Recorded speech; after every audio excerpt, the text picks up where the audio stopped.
สบายดีตื่นมาต้องเม่นสายกาแฟและสายรักษาสุขภาพต้องไม่กาแฟนี่น่าสุดเลยทุกคนเนาะตื่นนอนมาเนาะเสียงกับพวกป่านไหนเพราะว่าการแข่งมาลายมากินกาแฟกันเด้อนี่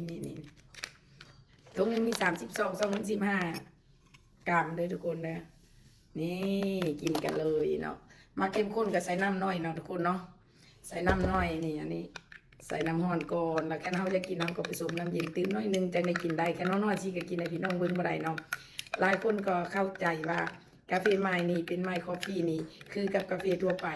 หรือว่ากาแฟตามท้องตลาดบ่แม่นเด้อพี่น้องไม่ไม่จะบอกเลยว่ากาแฟไม้คอฟฟี่นี่เป็นวัตกรรมใหม่อันนี้ใส่น้ำญี่ปุ่นจะได้กินได้เนาะเป็นวัตกรรมใหม่แต่ซึ่งแตกต่างกับกาแฟทั่วไปคือแนวไหนหนึ่งที่แตกต่างหลายที่สุดก็คือสามารถบำบัดผู้ที่มีปัญหาที่มีพยาธิหลายโรคหรือว่าเป็นหลายสามารถบำบัดได้และมีวิธีแนะนำและติดตามการกินได้อีกเนาะที่สองก็คือเด็กน้อย5 ปี10 ปีขึ้นเมื่อสามารถกินได้น้ำเฮาอันที่สามมันแตกต่างหลายที่สุดก็คือสามารถกินได้แทนน้ำล่าได้เลยกินมื้อนึงได้หลายๆซองได้แล้วก็11-12 โมงกลางคืนเฮากินก็นอนหลับดีคลายเส้นประสาทได้อันดับหนึ่ง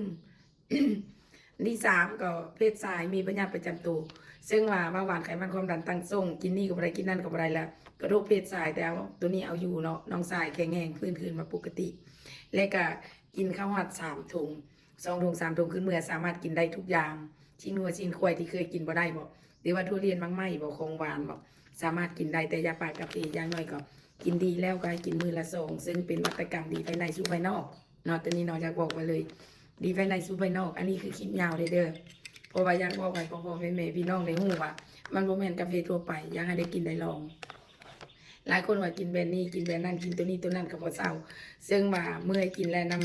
ำสินค้าออนไลน์สร้างตัวได้มากก็คือเก่าสร้างตัวได้มากก็บ่ดีฉะนั้นแนะนำเลยเปิดใจกิน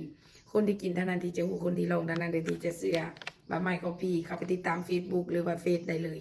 บ่ว่าแต่พระหรือว่าเมสซี่หรือว่าคนป่วยเพราะครับเจ้ายิงแอดโฆษณาจะเข้ากลุ่มเป้าหมายคนป่วยคนมีปัญหาเนาะเพราะว่าเอามาคุยกับมาพาดฉะนั้นถ้ากินตามเขาแนะนำบางคนกินถุง1หรือ2 นึงอยากให้ดีมันบ่แม่นยาอันนี้มันเป็นสมุนไพรที่สกัดบำบัดและสกัดได้เนาะฉะนั้นอยากให้ทุกคนได้เปิดใจกินลองเบิ่งเด้อแล้วทักมาได้95998741ครับเจ้ายินดีที่แนะนำให้เอา5 ซอง 12ครับเจ้ากระสูงเนาะฉะนั้นเราอยากให้เปิดใจได้กินได้ลองแตกต่างกับกาแฟทั่วไป100%เด้อมากินกันทุกคน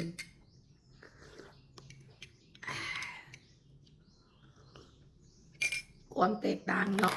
ความแตกต่างกินน้ำร้อนน้ำเย็นได้หมดเลยกินครั้งหนึ่งสีใส่2 ซอง 3 ซองบาทเดียวเราไปใส่น้ำเย็นน้ำก้นกินก็ได้หรือว่าใส่กิน2 ซอง 3 ซองที่เดียวก็ได้หัวใจบ่สั่น